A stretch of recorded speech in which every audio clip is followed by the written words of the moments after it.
절 말씀입니다. 히브리서 6장 1절에서 12절 말씀, 우리 서로 함께 하나님 말씀 봉독하겠습니다.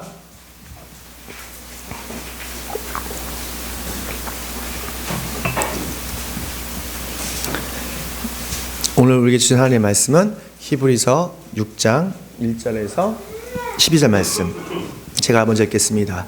그러므로 우리는 그리스도교의 초보적 교리를 제쳐놓고서 성숙한 경지로 나아갑시다. 죽은 행실에 벗어나는 회개와 하나님에 대한 믿음과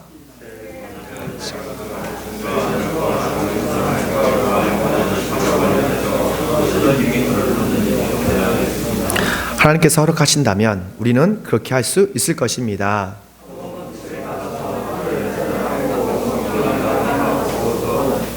하나님의 선한 말씀과 장차 올 세상의 권능을 맛본 사람들이 타락하면 그들을 새롭게 이르게 할 수 없습니다.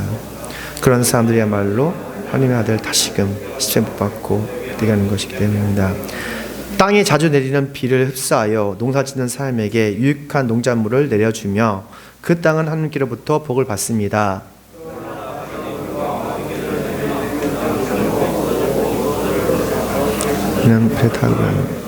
사랑하는 여러분, 우리가 이렇게 말하지만 여러분에게는 구원에 이르게 하는 더 좋은 것들이 있다는 것을 확신합니다.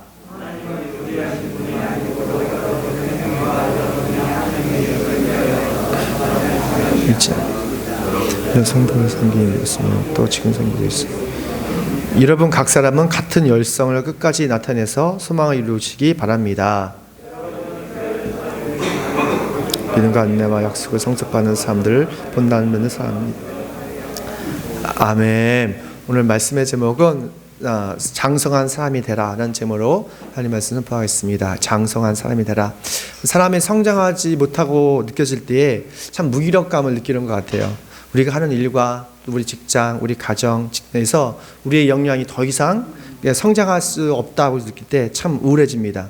우리 성장 많이 하는 우리 청소년들 보면 가끔 키를 재보더라고요. 키를 재보면 키가 몇 센치를 크면 너무 좋아가지고, 근데 조금이라도 안 크면 막 우울해하고 실망하는 것을 보게 됩니다. 그것처럼 이 성장이라는 것이 우리에게 기쁨을 주기도 하고 때로는 이게 슬픔을 주기도 하는 것 같아요. 우리가 하는 일에 작은 성장이 우리의 생활에 활력을 주고 힘을 주는 것을 보게 됩니다.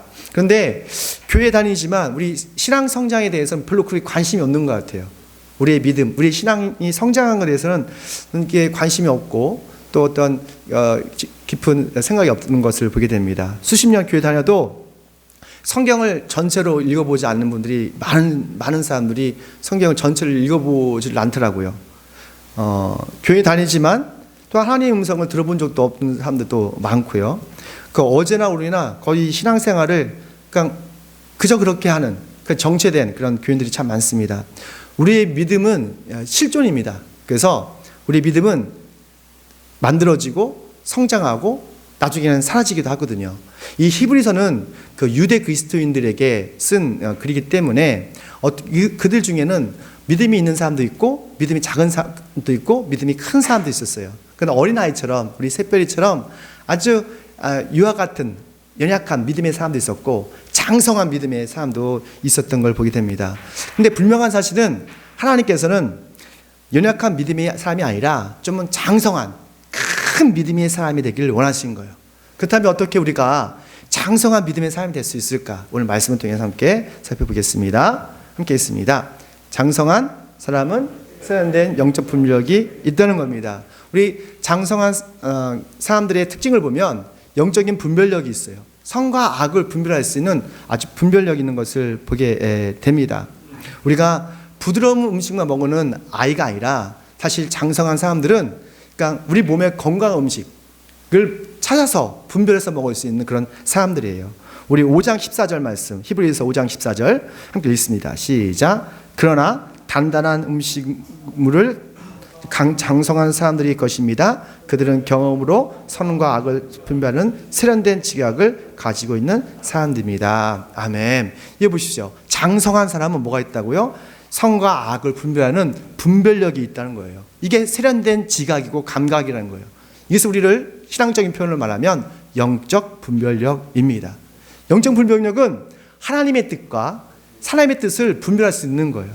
하나님의 뜻과 악한 마귀의 속임수를 구별할 수 있는 능력이에요. 그런데 이 영적 분별력은 있잖아요. 유전적으로 타고나는 게 아니라 영적 훈련을 통해서 지속적으로 성장한다는 거예요.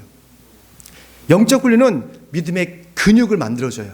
요즘 우리 10대들 보면 막 우리 아들도 보면 막 근육이 막 이렇게 많아지는 거 보면서 야, 참 멋지다, 부럽다라는 생각을 합니다. 믿음의 근육은 매일마다 영적인 예배를 통해서 만들어지는 거예요. 우리의 근육이 단단해지는 거예요. 요즘 운동을 너무 안 했더니 조금만이라도 힘들더라고요. 오늘 김기훈 지사님이 오셔가지고 교회가 많이 변했다고 앞에 들어올 때 입고 예뻐졌죠. 어떻게 하면 우리 성도들한테 기쁨을 줄까라는 생각을 해서 파벽돌 사가지고 우리 아내하고 다 붙이고 또 색칠도 하고 낙엽송 사다가 붙이기도 하고, 그리고 어제는 천장을 했어요. 천장 공사가 참 어렵더라고요. 처음 해봤습니다. 타카도 큰 거 사다가 탁탁 받고 혼자 하고 우리 아들이 좀 도와줬는데 그걸 하고 났더니 온몸이 쑤시는 거예요. 예전에는 그렇지 않았거든요. 그러니까 매일마다 이게 근육을 쓰지 않다 보니까 근육이 점점 약해지고 연약해지는 거예요. 우리의 영적인 근육도 믿음의 근육도 마찬가지예요. 우리 매주마다 우리가 예배를 드리잖아요. 어떻게 보면 이 예배가 영적인 훈련이에요. 우리는 이 예배를 통해서 하나님께 경배와 찬양을 드리는 연습을 하는 거예요. 여러분, 하나님을 경배하고 찬양하는 거 믿음의 사람들에게는 쉬운데요, 믿음이 연약한 사람들에게는 정말 찬양과 경배를 하는 것이 너무 어려워요. 세상 노래는, 트로트는 아주 맛깔나게 부르지만 교회 와서 주님을 경배하고 찬양하는 것은 입 뻥끗도 못하는 사람들이 있어요. 그것은 장성한 믿음이 없기 때문에 그래요. 경건의 훈련입니다. 그리고 또 교회 예배 때 우리가 회개기도 하잖아요. 그리고 생명의 말씀을 경청하잖아요. 그리고 마지막에 우리 뭐합니까? 우리의 소중한 헌금 주님께 드림으로써 나의 자신을 다 드림으로 하나님께 고백하고 결단하지 않습니까? 이게 바로 경건의 훈련이에요. 이 예배를 통해서 우리의 믿음의 근육이 어떻게 되는 거예요? 단단해지고 튼실해지는 거예요. 이 믿음의 근육이 생길 때 우리는 영적인 분별력이 생기는 겁니다. 그 영적인 분별력이 생기면 이 주변에 있는 모든 일들을 인간적인 생각이 아니라 하나님의 시선으로, 하나님의 생각으로 바라볼 수 있는 그런 통찰력이 생기는 거예요. 지난 주일에 우리 아내가 저한테 깍두기를 맛있게 해준다고 갑자기 오후 4시, 5시인가? 예, 나간다는 거예요. 사실 깍두기 하면 장권사님이죠. 깍두기 하면 우리 어머니인데 갑자기 깍두기를 해주고 싶다는 거예요. 여러분 남편을 사랑하셔야 됩니다. 아셨죠? 그래서 그러냐고, 뭐 귀찮은데 뭐 가냐고. 근데 나가더니 갑자기 전화가 왔어요. 여보, 빨리 나와봐. 큰일 났어. 왜? 빨리 나와봐. 나와봤더니 옆에 있는 담벽 있죠? 그 담벽에 차를 그냥 쫙 긁어먹었어요. 앞문부터 뒷문까지, 밑바닥까지 쫙. 견적 180 나왔습니다. 네, 180만 원짜리 깍두기를 지금 먹고 있습니다, 제가. 그래서 그걸 보는 순간 화가 좀 나는 거죠. 왜냐면 이 담벽 길기 때문에 제발 조심하라고 수차례 말씀드렸죠. 성도님들, 제가 수차례 말씀드렸죠. 제발 우회전하지 말고 좌회전하라고. 그렇지만 나한테 깍두기 해준다는 그런 마음으로 갔는데, 그래서 좀 마음을 삭히고, 여보, 그러면 제가 다 처리할게, 염려하지 마 했습니다. 그리고 보험 처리를 했어요. 보험 처리했더니 감사하게도 모닝이라 자체를 안 들은 줄 알았는데 자체를 들었던 거예요. 100만 원짜리. 그래서 20만 원에 모든 걸 다 처리했습니다. 네, 참 그런 생각이 들었어요. 인간적으로 생각하면 좀 우리 아내가 부주의한 거잖아요. 원망스럽잖아요. 그런데 하나님의 시각으로 생각하니까 어때요? 20만 원 가지고, 네? 저 예전에 스크래치가 진짜 많았거든요. 이 모든 것들을 다 깨끗하게 청소하는 그런 기회가 됐던 것이죠. 우리가 장성한 사람은 동물적인 감각이 아니라 세련된 영적인 감각이 있는 사람입니다. 그 영적인 감각으로 우리 주변에 있는 많은 문제들이 있을 거예요. 매일마다 문제가 있잖아요. 여러분에게 스트레스를 주는 거 있지 않습니까? 그것을 바라볼 수 있는 그리고 주님과 동행할 수 있는 그런 믿음의 사람들입니다. 여러분의 마음속에 영적인 통찰력 있기를 축원합니다. 코로나 4차로 지금 많이 어려워하고 있잖아요. 코로나 바이러스가 변종의 변종으로 진행하고 있습니다. 이럴 때일수록 우리가 위축될 것이 아니라 정말로 장성한 그리스도인으로 믿음의 눈으로 예수님을 바라보십시오. 예수님을 바라보면 우리 마음속에 영적인 통찰력을 받게 될 거예요. 우리 히브리서 12장 2절 말씀에 이런 말씀이 있습니다. 믿음의 창시자요 완성자이신 예수님을 바라보십시오. 그는 자기 앞에 놓여있는 기쁨을 내다보고서 부끄러움을 마음에 두지 않으시고 십자가를 참으셨습니다. 그리하여 그는 하나님의 보좌 오른쪽에 앉으셨습니다. 아멘. 예수님의 사역 중에서 가장 큰 사역이 있습니다. 많은 기적과 표적을 우리에게 보여주셨지만 바로 십자가 사건이에요. 십자가 나무에서 자기의 몸을 모든 인류의 희생제물로 바치는 사건이었어요. 이것이 예수님의 가장 큰 사역이었어요. 근데 그 사역을 바라볼 때 예수님께서는 너무 고통스러운 거예요.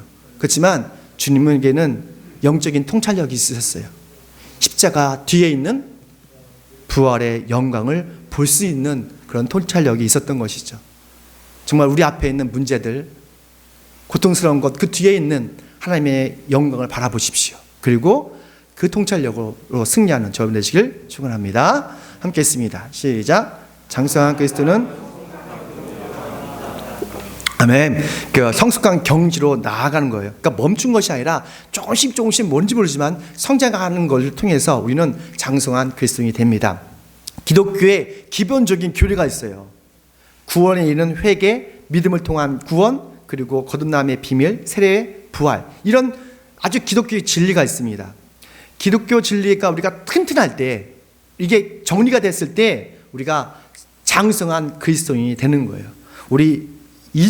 우리가 2절 말씀 함께 해볼게요. 6장 2절 시작. 세례에 관한 가르침과 안수와 죽은 사람의 부활과 영원한 심판과 관련해서 또다시 기초를 놓는 일이 없어야 합니다. 그 앞에 보면 회개와 믿음과 세례 이게 나오죠.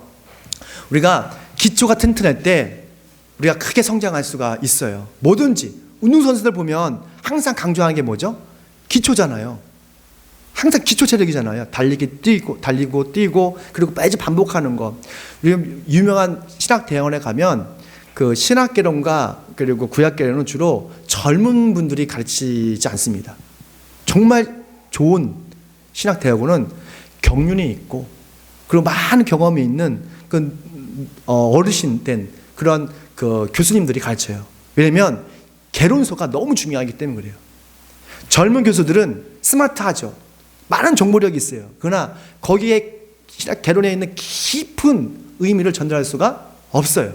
그래서 개론서는 정말로 개론을 잘 배우려면은 나름 연륜과 경륜이 있는 분한테 배우는 게 참 좋습니다.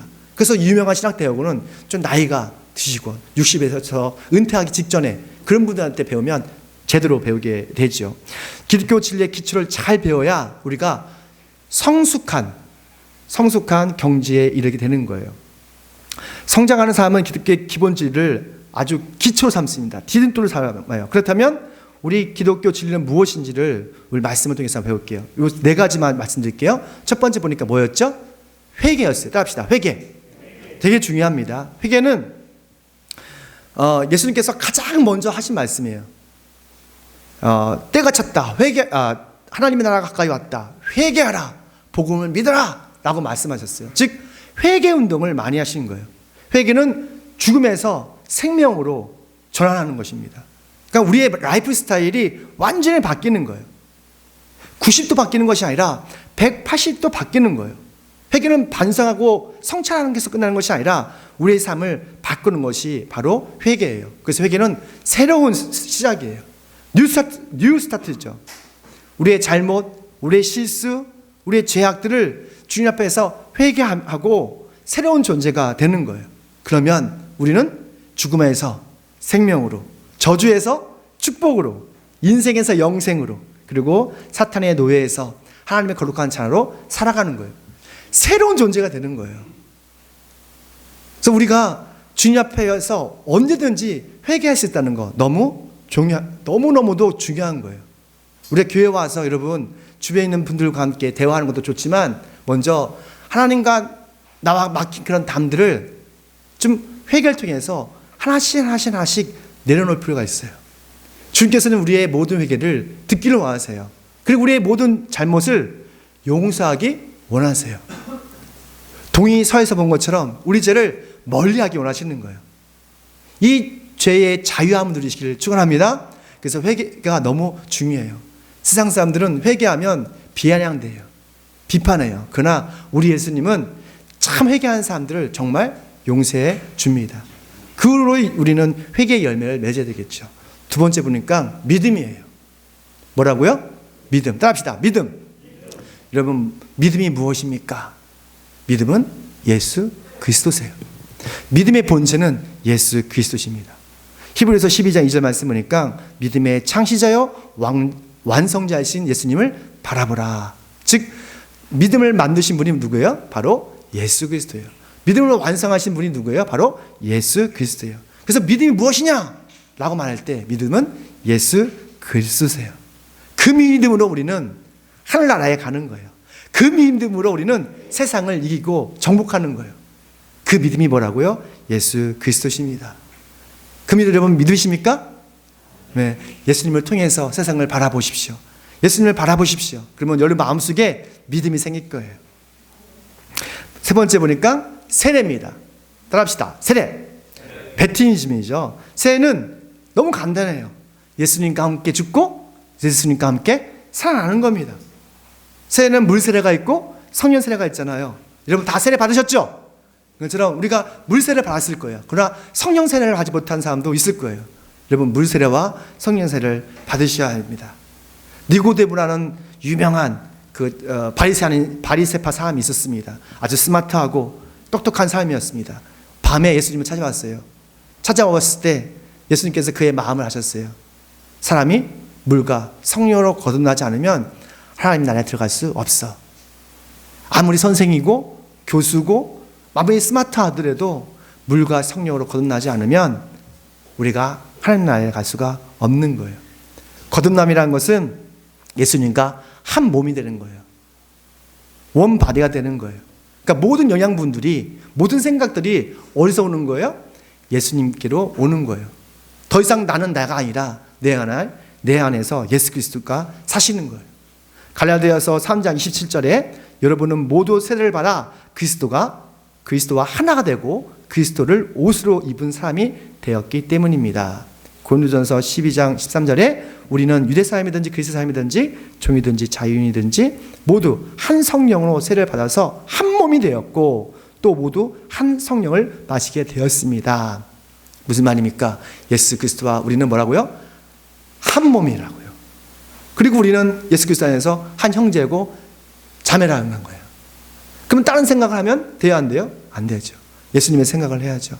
만약에 딴 생각을 하는 것은 악한 영이 주는 것이죠. 그렇다면 그것을 분별할 수 있어야 되겠죠.